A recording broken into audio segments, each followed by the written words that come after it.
One day, I suddenly fell sick and collapsed. Seeing this, my son Jake told my wife Sarah, "Mom, we need to take him to the hospital." Hearing this, Sarah uttered an unbelievable response. "I have a trip planned, so it's impossible." Lately, Sarah has been spending less time at home. It's been about half a year since I took over my father's job. With everything happening so suddenly, I worried I might be making her put up with too much. I desperately tried my best in both work and parenting. But eventually, I reached my limit and ended up in the hospital. After being unreachable for a few days on her trip, Sarah called, and when Jake answered, she asked, "Where's your dad?" Following that, Jake said something shocking. "My name is David. I turned 42 this year. I got married 8 years ago, and a year later, we had a child, living together as a family of 3. I work as a doctor, originally at a university hospital, but I admired my father's dedication as a local practitioner. Half a year ago, when my father fell sick and considered closing his clinic due to his hospitalization, I decided to resign from the university hospital and take over my father's clinic. He was happy about it. This led us to move from our apartment to my childhood home next to the clinic. The building is old. When I mentioned to my dad that we should consider remodeling it eventually, he told me to go ahead as we pleased. Even after the transition to my generation, the local community continues to rely on us, and I find my work fulfilling every day. Our child is a boy named Jake. I'm the one who chose his name. I want him to grow up to be a well-grounded and reliable person. Even though he's just in first grade now, he already expresses a desire to become a doctor and is learning German. Jake has far exceeded my expectations, becoming a very dependable son. Though he acts more mature than his age to the point of concern, seeing him covered in mud while playing in the park is a comforting reminder that he's still very much a child. My wife Sarah is beautiful but capricious. Lately, it's been troubling that she's not very willing to help with household chores or parenting. In the beginning of our marriage, we shared household duties and both engaged in parenting, but for the past 6 months, she has hardly been involved at all. Sometimes, she'll take Jake to the convenience store, but it's always me who takes him to parks and other play areas. I don't mind that, but since we've had fewer family outings recently, I suggested we all go out today. "Hey, we haven't been out together much recently. How about we go out next weekend? You haven't been spending much time with Jake, have you?" "It can't be helped because I'm busy. Jake wants to go to the movies. How about we go together on weekend? After that, we can have dinner at a restaurant." "The movies, huh?" Sarah checked her phone briefly before replying. "Well, I guess that's fine. I don't have any plans." "Great. Jake will be so happy. Thank you. I'm going to take a bath and head to bed." "Okay, got it." Sarah left the living room with her phone. I really want to talk more with Sarah. I want to go out and do things together like we used to. We used to talk about the future and go out together. But today was good. I'm honestly surprised because she usually declines my invitations. But I was so happy she agreed that I immediately told Jake, who was in his room. "On weekend." "Jake, are you ready?" "Yes, all set. I'm ready anytime." "Great. We're just waiting on Sarah." "Jake, where's Mom?" "I don't know. Ever since Jake started elementary school, he wanted his own room, so we've all been sleeping separately." I knocked on Sarah's room door but got no response. I knocked again and slowly opened the door. "Sarah, are you here?" When I opened the door, Sarah wasn't there. Maybe she's in the bathroom. Just then, my phone rang and it was Sarah. "Sarah, what's up with the call?" "Sorry, but I can't make it today. Something came up at work." What? You didn't mention that yesterday. That's because it came up suddenly. Just go to the movies, the two of you. It's not a problem even if I'm not there, right? Bye. She said hurriedly, and then hung up. Seriously, I thought we could all go together. Dad, what's wrong? Where's Mom? Mom has to work, so it'll just be the two of us. Okay, I understand. Jake looked a bit sad but then smiled. I felt sorry that he was looking forward to it, but let's make the best of it, just the two of us. All right, Jake, let's go. After the movie, how about we eat your favorite hamburgers on the way back? Yes. We packed our bags and drove to the station where the cinema is located. Several hours later. Did you have fun, Jake? Yes, it was fun. Thanks for today, Dad. Sure, let's go again sometime. When Jake and I returned home in the evening, Sarah was already back. We're home. How was your day? We ended up going to the park and other places in the afternoon, so sorry we're late. It's fine. Sarah responded indifferently as usual. Jake then quietly approached her. Here, this is a gift for you, Mom. Saying so, he took something out of his backpack. What is this? Today, there was a keychain making workshop, and I made one for everyone. This one's for you. Saying that, he handed her a white star-shaped keychain. Before going to the park, we stopped by a craft workshop nearby, and Jake wanted to try it, so he made keychains for all three of us. By the way, Jake's was green, and mine was blue. Sarah took the gift from Jake. It turned out well, didn't it? It was then that Jake said with a happy face, "Well, I don't think I'll wear it, but I'll keep it for now. I'm tired, so I'll be in my room." Saying so, Sarah left the living room. Sarah. I couldn't stand her manner of speaking and followed her. Sarah, wait. Jake made it with so much effort. You shouldn't speak like that. I said in a voice that Jake couldn't hear. I didn't say I didn't want it, did I? Sarah, can't you spend more time at home? There are things I want to talk about. I've told you before, I don't want to stay in this old, moldy place. Why did you quit the university hospital? That's because. I tried to talk, but Sarah locked herself in her room. Sarah seems to dislike the fact that I decided to move here. I begged her to come, and now we're here. I understand that I'm asking for her patience, and I want to discuss it, but this is the situation we're in. Even if she doesn't like it, she didn't have to say that about something Jake worked hard to make. With mixed feelings, I returned to the living room where Jake was. Maybe I should have chosen something different for Mom. Jake seemed a bit down. Jake, Mom is just tired from work.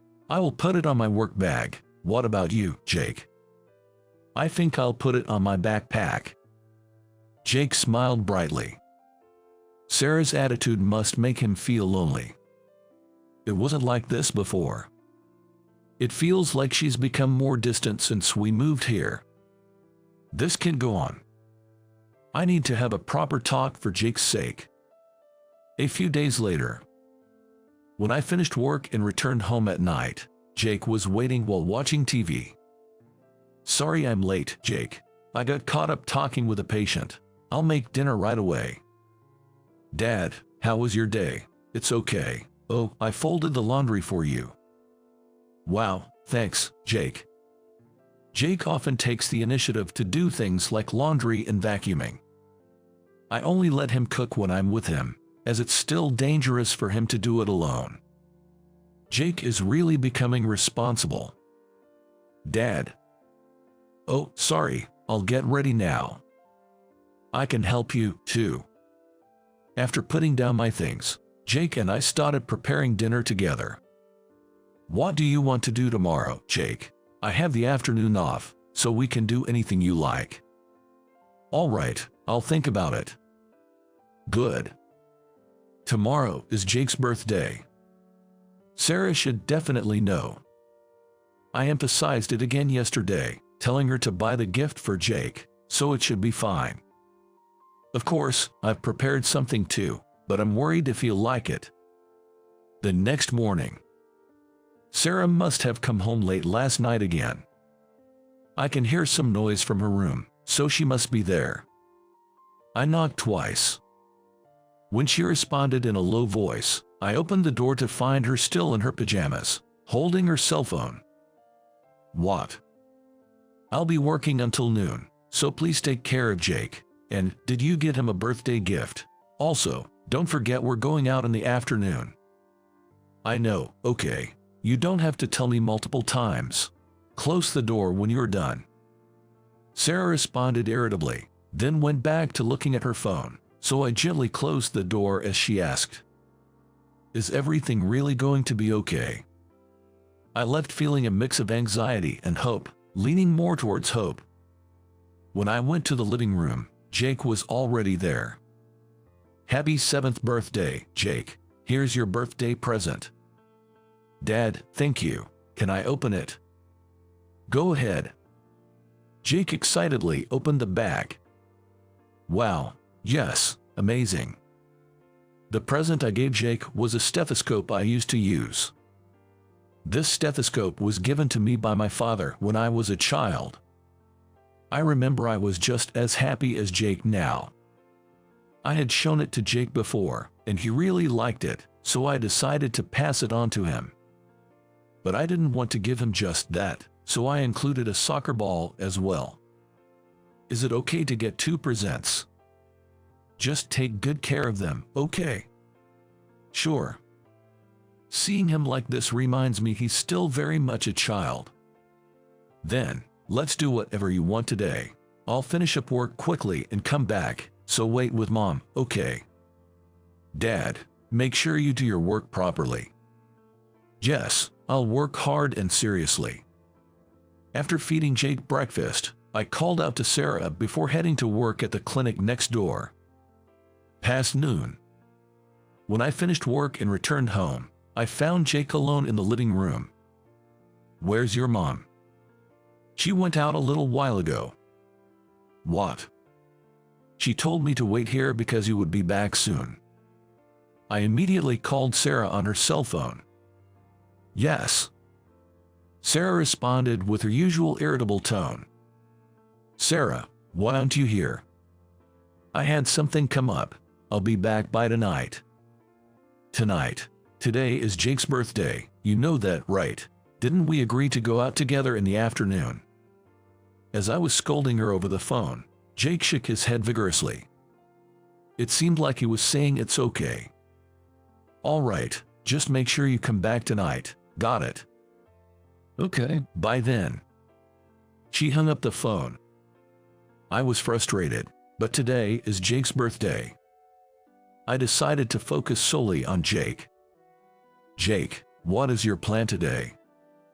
"I want to play soccer, and I want to eat your hamburgers." "Is that what you want?"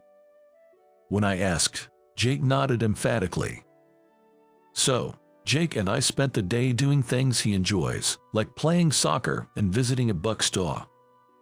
On our way back, we bought lots of foods like cake and chicken. When the hamburgers were about to be ready, I checked my phone to contact Sarah and saw a message from her. "I'll be home by the end of the day." That's what the message said. Seeing that message somehow made me feel a wave of exhaustion wash over me. Jake, noticing something was off, spoke to me. "Dad, are you okay?" "No problem, the hamburgers are ready, so why don't we eat? We've got cake too." Of course, I'll eat. Jake and I celebrated his birthday by eating hamburgers and chicken, and talking about school, soccer, and his language lesson. The next morning, I woke up just before noon, feeling exhausted. Oh no! I quickly got dressed and left my room, only to run into Sarah. "Sarah, what happened yesterday? Jake was waiting for you the whole time." "I came back within the day. You two were just asleep, Weren't you? Besides, I'm in a hurry.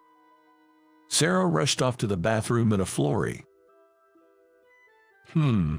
I could only sigh in dismay. And I had a feeling that I was not in the best of health. When I slowly made my way to the living room, Jake was there. Jake, sorry for my waking up late. You must be hungry, right? You could have woken me up. It's okay. I ate some bread. Is that so? Sorry. I felt guilty towards Jake. This had never happened before. I was about to make some coffee, pouring water into the pot to boil, when it happened. My vision blurred, and I felt so dizzy I couldn't stand. At that moment, I dropped the mug I was holding, and it shattered loudly on the floor. Dad, are you okay? The moment I heard Jake's voice, I collapsed. Dad, are you okay? Dad. Jake, sorry. Call your mom. Got it. Just as Jake was about to go get Sarah, the living room door opened and Sarah walked in. Jake quickly ran up to her and said, Mom, we need to take him to the hospital. What? What's with the sudden? Dad collapsed. Help. In response to Jake's desperate plea, even Sarah would surely come to help.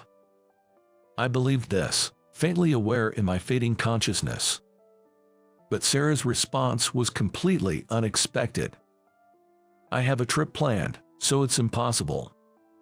What? But Daddy's. He'll get better soon. Besides, I'm going on a trip with my parents for about 4 days. Take care, okay? Sarah said this to me with a slightly cheerful voice as I lay there. Mom. Jake, I'll bring you a souvenir, so wait here with Dad, like good boys. With those words, Sarah left. Can such a thing really happen? Leaving behind her husband who can't move and 7-year-old son. But right now, more important than anything, I need to let someone know, for Jake's sake. I pulled out the cell phone I had tucked into my pants, and at that moment, I lost consciousness. A few days later, I woke up in a hospital bed. Dad. Jake. Next to me stood Jake, a doctor, and a few of our neighbors. As I looked around, unable to grasp what had happened, the doctor explained to me. You collapsed due to anemia, and it seems you were quite exhausted as well. Is that so? Thank you for your help. As I thanked him while lying down, the doctor shook his head and kindly explained the situation. You should thank your son. He used your cell phone to call an ambulance and your neighbors. What? Jake did that all by himself? Yes. Remember, Dad, you taught me the emergency number, right? Right. Thank you, Jake. I patted Jake's head, and he looked back at me with strong eyes. I always knew he was reliable, but I hadn't realized just how much he had grown. I felt sorry for the neighbors and Jake, but I was happy to learn about my son's growth. A few days later, my phone kept ringing, so I was reluctantly about to answer, but after all Jake answered it. Mom, what's going on?